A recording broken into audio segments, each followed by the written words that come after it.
ချင်တဲ့ဘေးကစေတနာနဲ့ကောင်းတာပြောပြမယ်နောက်ထောင်တဲ့သူတွေဖက်က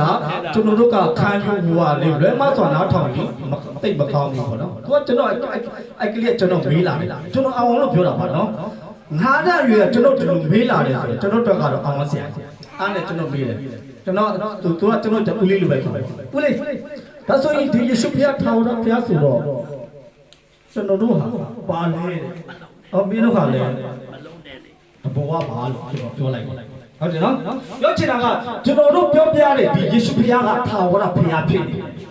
ခုနပြောသလိုဖန်ဆင်းရှင်လည်းဖြစ်နေတယ်ငရဲကနေသူ့ကိုအဲ့ဒီယေရှုဖျားရဲ့လောဆောင်ပေးခြင်းကိုယုံကြည်မဲ့လက်ခံမယ်ဆိုရင်ကျွန်တော်တို့ကငရဲမသွားရတော့ဘူးခုနကျွန်တော်ပြောသလိုငရဲလည်းဖျားသခင်ကမာနအတွက်ဖန်ဆင်းထားတာဖြစ်တယ်လူအတွက်ဖန်ဆင်းတာပေါ့ဒါပေမဲ့လူကြီးကမာနစကားနားထောင်သွားတော့မာနကြမဲ့ငရဲမှာလူကြီးကသွားကြတယ်နောက်ဆုံးကြရင်အဲ့ဒီမာနကိုလည်းယေရှုဖျားကဒီငရဲမိရိုက်တဲ့မှာထာဝရချဆိုတော့မိငရဲဆိုတာကလူတွေအတွက်လှုပ်ရှားတာလှုပ်ထားတာမဟုတ်ပေမဲ့လေလူတွေကမာနစကားကိုနားထောင်ပြီးတော့ယေရှုဖျားကိုလက်ခံတဲ့ခါမှာငရဲသွားရခြင်းဖြစ်တယ်ဆိုတာကိုကျွန်တော်ပြောချင်တာဖြစ်တယ်ဒါကြောင့်ကျွန်တော်တို့ငရဲမသွားရအောင်ယေရှုကကိုယ်စားခံပေးလိုက်တယ်ဖယားရဲ့အသွေးကပဲကျွန်တော်တို့အပြစ်ကိုစေကြောပေးတယ်ကျွန်တော်ဥပမာနောက်ဆုံးဥပမာလေးတစ်ခုပြောပြမယ်ဥပမာလေးလေကိုရီးယားမှာတကယ်ဖြစ်ပျက်ခဲ့တာနော်ကိုရီးယားမှာစင်ရဲသားဘဝကနေချမ်းသာလာတဲ့လူတွေရှိတယ်အဲ့ဒါကိုငကိုကလေးကချမ်းသာတဲ့လူတွေကအထင်မကြီးဘူးလူရမဝင်ဘူးဘလောက်ပဲသူတို့နီးချမ်းသာသိန်းပေါင်းတစ်ချမ်းသာသူတို့တွေလူရဝင်လားဆိုမဝင်ဘူးဘာလို့သူတို့ကစင်ရဲသားဘဝကနေ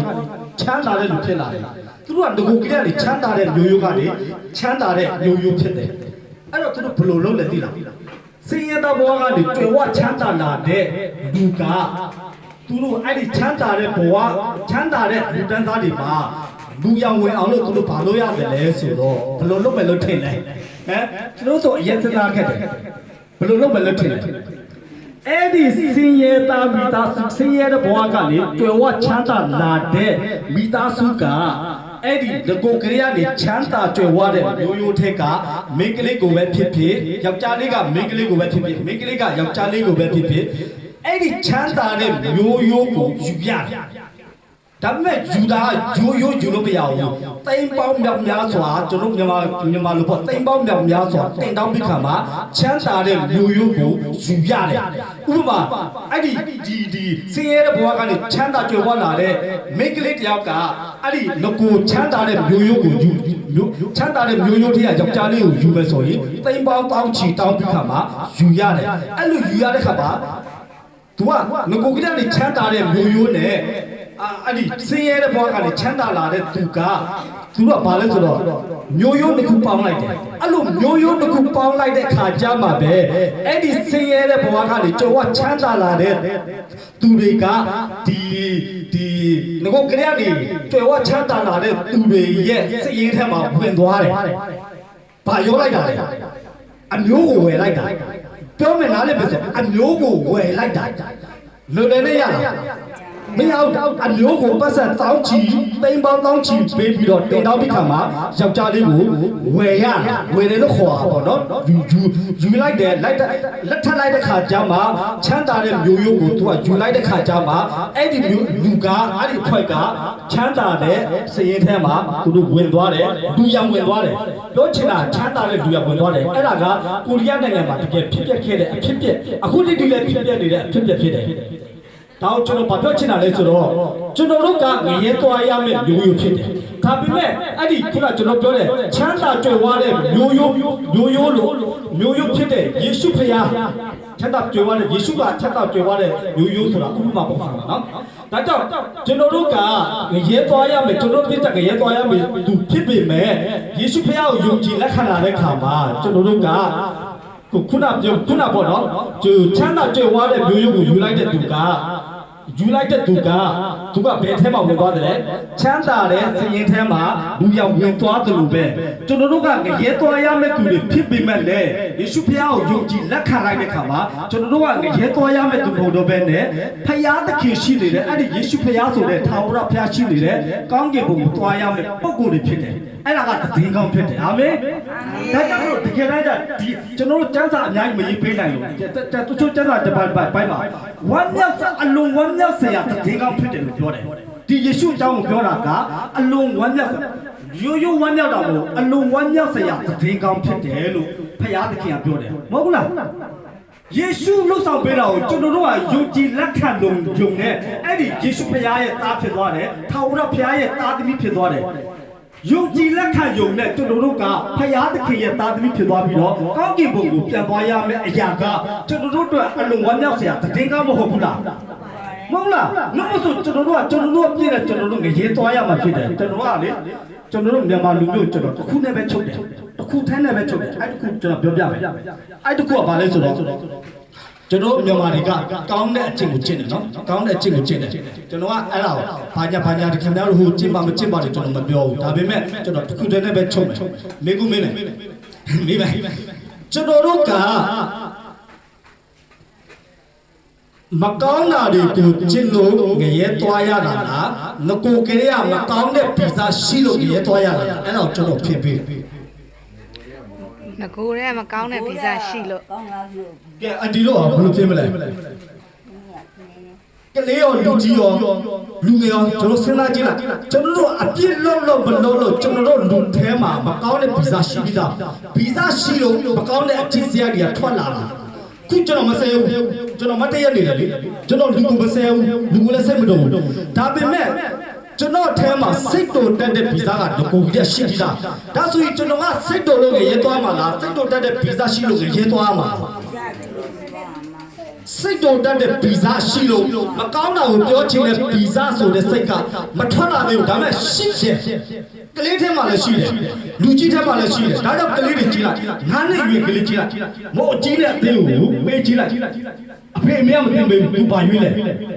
အကြီးကိုရွေးတယ်ဗါလဲလောဘကသူ့ထဲမှာလူကိုပြည့်ရှိပြီးသားဒါပေမဲ့ဘယ်ချိန်မှထွက်လာလ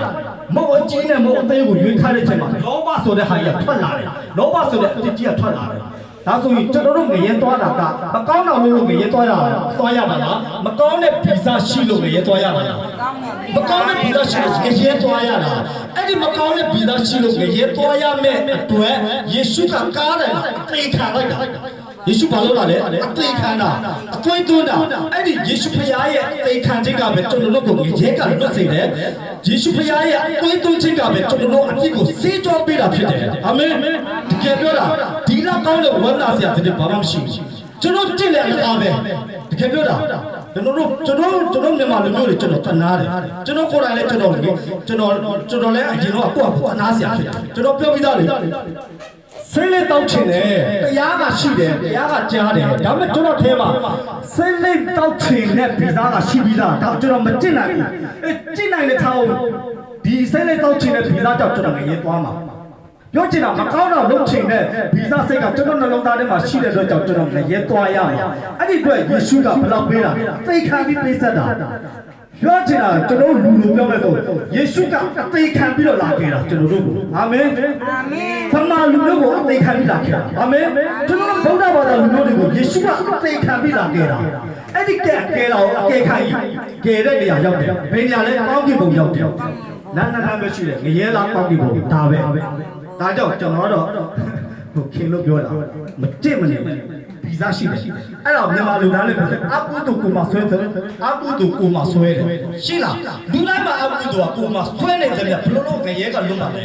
ကြည့်မနေနဲ့အလကားပဲမကြည့်လဲဒါပဲကြည့်လဲဒါပဲကြည့်လဲငရဲသွားရမယ်မကြည့်လဲငရဲသွားရမယ်ဒါကြောင့်ကျွန်တော်တို့ကကိုကြည့်တရားနဲ့ဖျားသခင်စီမရောက်နိုင်ဘူးယေရှုဖခင်လိုပေးတဲ့ကျေးဇူးတရားဒီကျေးဇူးပြုပေးတဲ့ကျေးဇူးတရားကိုယုံကြည်လက်ခံယုံနဲ့ကျွန်တော်တို့ကယေရှုဖခင်ရှိတဲ့ကောင်းကင်ဘုံကိုရောက်မှာဖြစ်တယ်ခုနကကျွန်တော်ပြောသလိုရဲလန်းတဲ့ကောင်းကင်ဘုံနှစ်လမ်းပဲရှိတယ်ကျွန်တော်ဘယ်လမ်းရွေးမလဲကြိုက်တဲ့လမ်းကိုရွေးချက်ခပ်ပိုက်ခွင့်ရှိပြီမဲ့ဖခင်သခင်ကချစ်ချင်းမေတ္တာဖြစ်တဲ့အတွက်ကြောင့်ကောင်းကင်ဘုံလမ်းကိုရွေးစေချင်တယ်အဲ့ဒီဖခင်သခင်ဆိုတဲ့ယေရှုဖခင်ကသူကိုယ်တိုင်အိမ်ခံပေးသွားတယ်သူကိုယ်တိုင်အသွေးသွင်းပေးသွားတယ်၃ရက်တောက်တဲ့နေ့မှာတင်ချီကနေပြန်ရှင်တဲ့အတွက်ကြောင့်ကျွန်တော်တို့ဗမာလူမျိုးတွေဗုဒ္ဓဘာသာလူမျိုးတွေတရားမှငရဲမကြောက်သူကတကယ်ပဲစိတ်ဆန္ဒပြင်းပြတဲ့ဖခင်သခင်ဖြစ်တယ်ဒါကကျွန်တော်တို့တည်ကောင်းဖြစ်တယ်အာမင်ဒီတည်ကောင်းကလူကြီးတွေပြောလဲဟုတ်တယ်ကလေးတွေပြောလဲဟုတ်တယ်လူငယ်တွေပြောလဲ ဟုတ်တယ်ဒါကြောင့်ကျွန်တော်တို့ယေရှုခရစ်တော်ဖခင်ရဲ့လှုပ်ဆောင်ပေးခြင်းယေရှုဖခင်ကိုယုံကြည်လက်ခံရင်ထာဝရအသက်ဆိုတဲ့ကောင်းကင်ဘုံရောက်တယ်အဲ့ဒီထာဝရကောင်းကင်မှာအိုမနာမသိနေရမှာဖြစ်တယ်ဒီသတင်းကောင်းလေးကိုကျွန်တော်ပြောချင်ပါတယ်ဒါကြောင့်ဒီသတင်းကောင်းယေရှုဖခင်လေးကိုယေရှုဖခင်ကိုပြောချင်တာယေရှုခရစ်တော်ဖခင်ကိုယုံကြည်လက်ခံတဲ့သူကအပေငရဲကလွတ်တဲ့ကောင်းကင်ဘုံရောက်တဲ့ဒီလန်ကယေရှုဖခင်ပဲဖြစ်တယ်လမ်းနော်ယေရှုပြောတယ်ယေရှုကဒီလမ်းကြီးဖြစ်တမန်တရားလေးဖြစ်အသက်လည်းဖြစ်ပြောတာလမ်းကဘာတူလဲဖခင်ကိုယ်တိုင်ကလမ်းပြောချင်တာရဲကနေလွတ်ပြီးတော့ကောင်းကင်ဘုံသွားရတဲ့တခုတည်းသောလမ်းကယေရှုဖခင်ကိုယ်တိုင်ကလမ်းဟုတ်လားကျွန်တော်တို့ကစာမဟုတ်ဘူးဒီယေရှုဖခင်စာမဟုတ်ဘူးစကလုံးလည်းမဟုတ်ဘူးစာမဟုတ်ဘူးစာပေလည်းမဟုတ်ဘူးသူကိုယ်တိုင်ကလမ်းကြီးဖြစ်တယ်ကျွန်တော်ကြတော့ကျွန်တော်ကြည့်ရတာကဘာလဲဆိုတော့ဦးလေးခဏလေးကျေးဇူးတင်တယ်ကျွန်တော်ကြဘာလဲဆိုလဲဆိုတော့ဘာသာတရားကဘာလဲဆိုတော့ဟိုရန်ကုန်ကိုသွားတဲ့လမ်းဆိုတဲ့လမ်းညွန်မြေပုံနဲ့တူတယ်လမ်းညွန်မြေပုံကကားမဟုတ်ဘူးယေရှုကမှကားပြင်းထူကနေရန်ကုန်ရောက်ဘာလဲသွားလဲကားနဲ့သွားရင်ရန်ကုန်ရောက်တယ်အေးဒါပေမဲ့အဲ့ဒီကားဟိုဘယ်လိုပြောမလဲလမ်းညွန်မြေပုံလေးရှိတယ်မလားပြင်းဖြူမှမကွေရောက်ရင်လည်းမကွေမှနတ်မောက်ကိုဘယ်နှမိုက်နတ်မောက်ရောက်ရင်လည်းတပ်ပေါက်ခေါ်ဒီမေဘူးဘကုဘယ်နှမိုက်ဘကုရောက်လည်းဘကုကနေရောက်ဘယ်နှမိုက်ဒီမှန်တိုင်းလမ်းညွန်မြေပုံတွေကကျွန်တော်တို့ကိုရန်ကုန်မပို့ဘူ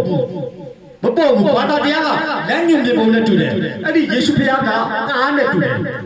ဒါဆိုရင်ယေရှုဖခင်ကလမ်းဖြစ်တယ်လမ်းခီးဆိုတာသူဖြစ်တယ်တမန်တရားဆိုတာသူဖြစ်တယ်နောက်တစ်ခုကျမ်းစာထဲမှာဖခင်ကိုယ်တော်တရားတွေသစ္စာတရားဖြစ်တယ်ယေရှုရဲ့တရားကဘာလို့လဲဖခင်သခင်ရဲ့တရားကသစ္စာတရားဖြစ်တယ်ဖခင်သခင်ဆိုတဲ့ပုဂ္ဂိုလ်ကိုယ်တိုင်ကသစ္စာတရားဖြစ်တယ်ကဲဒါဆိုကျွန်တော်တို့ကလမ်းညွှန်ပြပုံဆိုတဲ့တရားတွေသွားမလားအဲ့ဒီနေရာကိုပို့ဆောင်ပေးတဲ့ကားဆိုတဲ့ယေရှုနဲ့သွားမလားဒါကျွန်တော်တို့ဆုံးဖြတ်ရွေးချယ်ပိုင်ခွင့်လောကမှာရှိတယ်ယေရှုကတော့ချစ်ချင်းမေတ္တာဖြစ်တဲ့အတွက်ကြောင့်ကျွန်တော်တို့ကိုသူ့ကိုယေရှုဖခင်ကိုပဲရွေးစိတ်ချင်ပါတယ်ဒါကြောင့်ရွေးချယ်မှုပတ်ခံတဲ့ဖခင်သခင်ရဲ့ချစ်တော်ဓမ္မမိတ်ဆွေတွေဖြစ်ဖို့ဖခင်သခင်ကောင်းချီးပေးပါစေအာမင်ကျွန်တော်အားလုံးဆုတောင်းရအောင်အားလုံးမတည့်ရပြီတော့အစီဟုတ်ပြီကျွန်တော်အားလုံးမတည့်ရအောင်เนาะဖခင်သခင်ကိုကျွန်တော်တို့ကျေးဇူးတင်စကားပြောမယ်ကျွန်တော်တို့ဒီရောက်လာတဲ့ဓမ္မမိတ်ဆွေတွေကိုလည်းကျွန်တော်ကောင်းချီးပေးမယ်အသက်ရှင်တော်မူသောဖခင်သခင်ကျေးဇူးတင်တယ်ဒီကနေ့မှာယေရှုခရစ်တော်ဖခင်ကသူဖန်ဆင်းထားတဲ့သားသမီးတို့မြန်မာလူမျိုးတွေကိုချစ်တဲ့အတွက်ကြောင့်ဒီလောကကိုကြွလာပြီးလောကကားတိုင်းမှာကျွန်တော်တို့လူမျိုးတွေအတွက်အသိခံပေးပြီးတော့အသွေးသွင်းပေးပြီးတော့တိတ်ချင်းကနေပြန်ရှင်ပြီးတော့လောကကားတိုင်းမှာကျွန်တော်တို့အပြစ်တွေးကိုဆက်ခဲ့ပြီးတော့တော့ရမြောက်တဲ့နေ့မှာပြတ်တက်ပြန်ရှင်ပြီးတော့သူ့ကိုယေရှုဖခင်ကိုယုံကြည်လက်ခံတဲ့သူတိုင်းကိုကောင်းကင်ဘုံကိုကိုတော်ကဖော်ဆောင်ပေးမှဖြစ်တဲ့အတွက်ကြောင့်ကိုတော်ကိုယ်တိုင်ကဖခင်သခင်ကိုယ်တိုင်ကလမ်းခရီးဖြစ်တဲ့အတွက်ကြောင့်ဖခင်သခင်ကိုကျေးဇူးတင်တယ်ဒီမှာရှိတဲ့အယောက်စီတိုင်းကိုလည်းကိုတော်ဖခင်သူတို့တားသမီးတွေကြားနာရဓမ္မပိတ်ဆွေတွေကြားနာရတဲ့ဖခင်သခင်ရဲ့ယေရှုဖခင်ရဲ့တရားစကားပေါ်မှာယုံကြည်နိုင်ဖို့နားလည်နိုင်တဲ့ဉာဏ်ပညာကိုပေးပါပိုက်ချနိုင်တဲ့ဉာဏ်ပညာကိုပေးပါယေရှုခရစ်တော်ဖခင်ဆီကနေလာတဲ့ငိမ့်သက်ခြင်းဝမ်းမြောက်ခြင်းပွဲကပေးခြင်းကိုအစဉ်နဲ့ခံစားစေပါဘုရားရှင်ကျွန်တော်တို့ဟောဒီမှာရှိတဲ့အယောက်စီတိုင်းရဲ့တာသမီတွေကိုလည်းကိုယ်တော်ပွဲကပေးပါလုံငါအစဉ်မပြေတော့သူများလုံငါအစဉ်ပြေပါပြီးကြဖခင်သခင်သူတို့ကိုကောင်းချီးပေးတော်မူပါဖခင်သခင်ကိုခေါ်တတ်တော်သူတွေယေရှုဖခင်ကိုခေါ်တတ်တော်သူတွေယေရှုဖခင်ရဲ့နာမကိုခေါ်တတ်တဲ့သူတွေဖြစ်စေတော်မူပါကိုယ်တော်ဖခင်သခင်ကခေါ်တဲ့ခါမှာထူးမယ်လို့ကိုယ်တော်ဖခင်သခင်ကဂရုပေးပြီးသားဖြစ်ပါတယ်ဒါကြောင့်ဒီဓမ္မမိတ်ဆွေတွေခေါ်တဲ့ခါမှာလည်းဖခင်သခင်ကနားထောင်တော်မူပြီးသူတို့ရဲ့ခေါ်ခြင်းဆုတောင်းခြင်းကလည်းဘုရားသခင်သူတို့ရဲ့ဆုတောင်းခြင်းအတိုင်းခေါ်တဲ့တိုင်တွေကိုနားထောင်ပေးတဲ့သူတို့ဘဝကိုဘုရားသခင်ကကောင်းချီးမင်္ဂလာတွေနဲ့တက်ကိုတော့ပတ်ရပေးသနာလို့ပါဘုရားသခင်ကိုကျေးဇူးတင်တယ်ဘုရားရှိခိုးတော့အစားတောက်တွေလည်းကျေးဇူးတော်ချီးမွမ်းပါတယ်ချက်ပြပေးတဲ့သူများကျွေးပေးတဲ့သူများလောဆောင်ပေးတဲ့သူများတို့လည်းကျေးဇူးတော်ချီးမွမ်းပါတယ်ဒါသမီးတို့စားတောင်းတဲ့အခါမှာလည်းခန္ဓာကိုယ်နဲ့လိုအပ်တဲ့အာဟာရဖြစ်စေတဲ့အတွက်ကြောင့်ဘုရားသခင်ကိုကျေးဇူးတင်တယ်ခရစ်စမတ်ကဘုရားသခင်ယေရှုမွေးဖွားတဲ့ကာလမှာဘုရားသခင်ပေးတဲ့မိတ်သက်ချင်းကျွယ်ဝကိုတော့ကောင်းချီးပေးခြင်းပြီးတော့လုံခြုံခြင်းဆောင်ပါခြင်းဒီမှာရှိနေတဲ့တာသမီးအယောက်စီတိုင်းရဲ့ဓမ္မမိတ်ဆွေများပေါ်အယောက်စီတိုင်းပေါ်မှာသူတို့ရဲ့မိသားစုသူတို့ရဲ့ရက်ကွက်သူတို့ရဲ့ကျေးရွာများပေါ်မှာဘုရားသခင်ရဲ့ငြိမ်သက်ခြင်းဝမ်းမြောက်ခြင်းဘုရားသခင်ရဲ့ဆောင်ပါခြင်းကြည်ရှုခြင်းကိုယ်ကားခြင်းကိုဆင်မြဲခံစားစေတော်မူပါမင်္ဂလာရှိတဲ့တာသမီးတွေဓမ္မမိတ်ဆွေတွေဖြစ်စေတော်မူပါတကယ်ယေရှုနာမကိုမြည်ပြီးဆုတောင်းပါတယ်ဘုရားသခင်အာမင်